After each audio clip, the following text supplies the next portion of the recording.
Kyle O'Reilly. During a recent episode of his 83 Weeks podcast discussing the November 20th episode of the show, Eric Bischoff shared some strong opinions on the appearance and presentation of AEW performers, singling out Kyle O'Reilly for harsh criticism. Before I mention this, you watched the promo that Kyle O'Reilly and Adam Cole did last week on AEW Dynamite. Now, in fact, before I say what Eric says, you give me your opinion of, one, the promo and the performance, and two, how Kyle O'Reilly presented himself. First of all, Eric Bischoff says that he looks like a guy mopping the floor at a convenience store.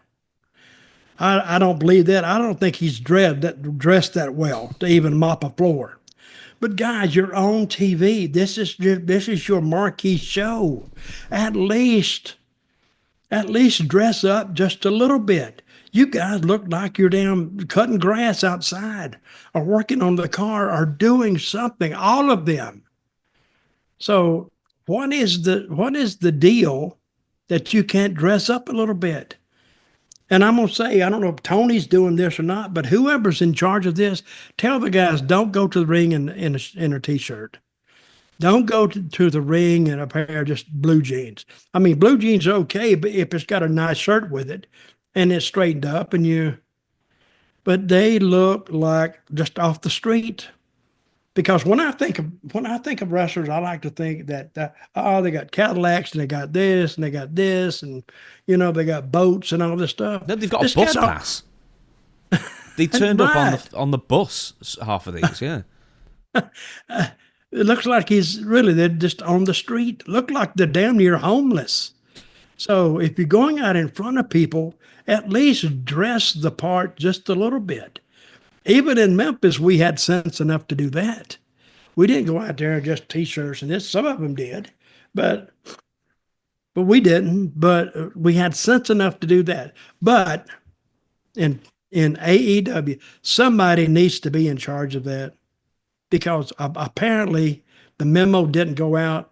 At least wear a nice shirt, do this, and because who went to the ring in just the T-shirt? Was that Kyle O'Reilly? Kyle O'Reilly. Adam Cole was in the ring. I mean, at least he puts a jacket on. But I mean, yeah, at least he's got a jacket. But this is why people make fun of the AEW wrestlers specifically. Is because Adam Cole is 5'7". He cannot weigh more than 145 pounds or something, and he doesn't know how to apply fake tan, because he has a fake tan disaster. And then Kyle O'Reilly comes out. He's shaped like a pear. He looks like whoever is jizz mopper at the peekaboo booth or whatever.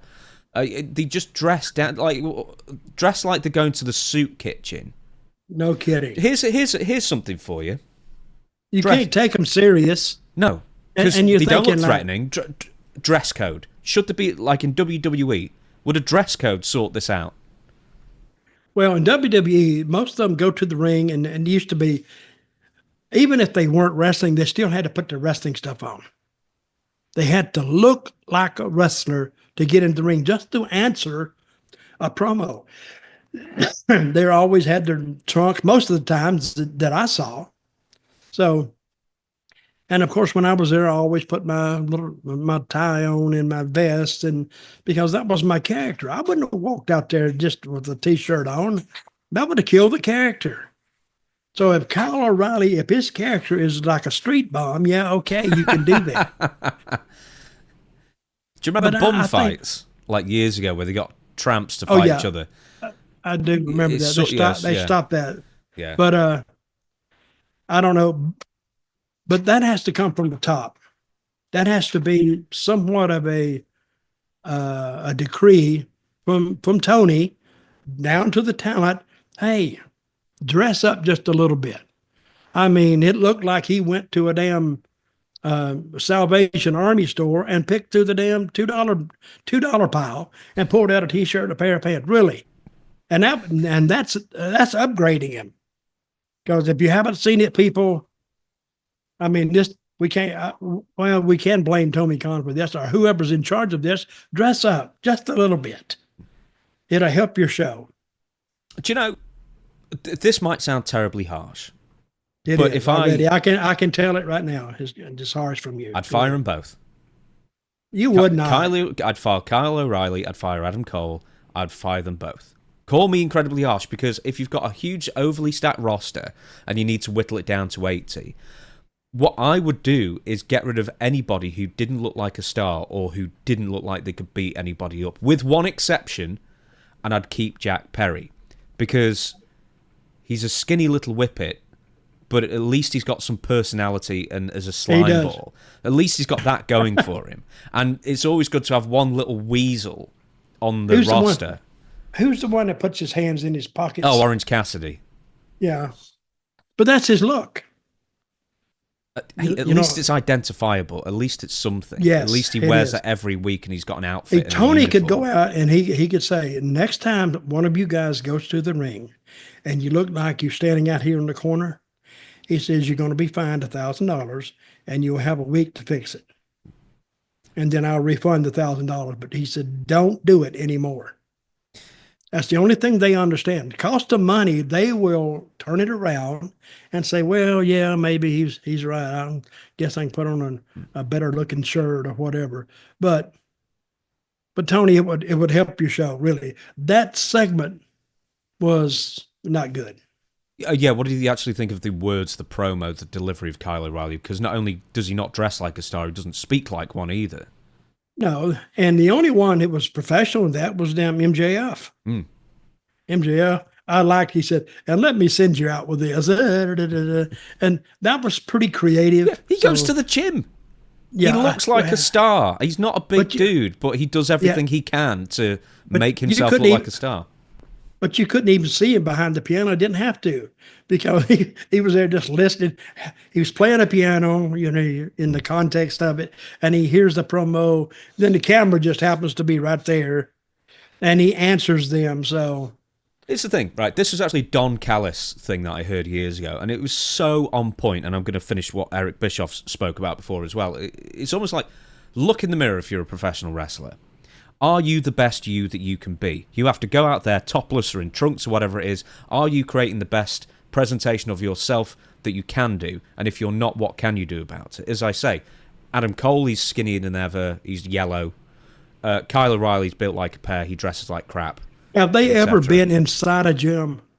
I think they've walked past one once. Okay. I don't know if Tony Khan actually bans gym memberships for some of the contracted talent. But it's like, and Don Callis was so on point where he just said, look, the very least you can do is get a proper tan and hit the gym. I mean, especially in AEW, you barely do anything. You've only got 2 shots most a week, and then the rest of the time you're at home. We do some push-ups. And then, okay, here's what Eric Bischoff said. Presentation is everything. One of the reasons I got excited about the opening match was, for last week's Dynamite was because at least everybody came wearing wardrobe. They looked like they should be on a primetime professional wrestling show.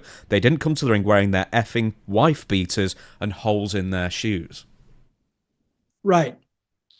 They don't look like regular people. I mean... No, they do. If they wear like holes in their... Yeah, they look like someone in the audience. Who is this? The people? The wrestlers? Yeah, I'm saying Kyle O'Reilly and Adam Cole. They just look like people in the audience. I'm agreeing. They don't look special. You want to see it. It's a presentation. So present yourself in the proper attire and the proper light so you can be accepted as a star. The only thing that if you come in, I don't know if you wear a tie, wear a nice shirt, or just upgrade your look, but still your size is going to amount for something.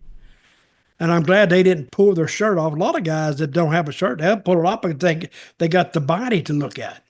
But now they don't even have that. Do these guys, like you said, do they even walk by a gym ever? Mm-hmm. They can't. But MJF does. You see, he's, as I say, he's like 5'8", but he's the best MJF he can be. For God's sake, he went and got plugs, hair plugs. And then he got a tan, and, he's got a really good body, and he works on himself. And then some of the AEW pillars, they take the T-shirt off, And then, I'm getting snow blindness because of how white they are. Anyway, we'll move on. Okay, you think you'll ever see MJF in WWE? Yeah, I think so. I don't know if he'd be a top guy, though. I don't either. You're going to have a certain amount of size. There's only so many Rey Mysterios out there that can do that. But but if Rey Mysterio, he got there because of his work rate, not because of his size. No, but he had a great look as well. Great masks, great outfits. And great moves. He looks like he's 5'2". Always had a great body. Well, not always. He looked like a tiny little child for the He's first how 10 years. tall? 5'2", 5'3", maybe. Wow. But, great tan, great tattoos. But Vince liked him, and he's the ultimate underdog because he's so much smaller. So all the kids out there, if you just see a fight, two guys fighting, right? Immediately, you're going to pick the underdog. I don't know why. One guy's pushing the other guy, and you say, I wish that guy just knocked the crap out of him. Do something. And that's what Ray, he filled that role. He was the ultimate underdog, and he would just go to the ring and you could see the difference between just the big heel guy and Ray. It was like this, at least. So if you don't know anything about the two guys, you're going to pick the smaller of the two guys. You're going to pick the underdog, and you're going to cheer for him. Plus, he had all these moves he could do, and, they pushed him, and so he got over big time. Let's move on.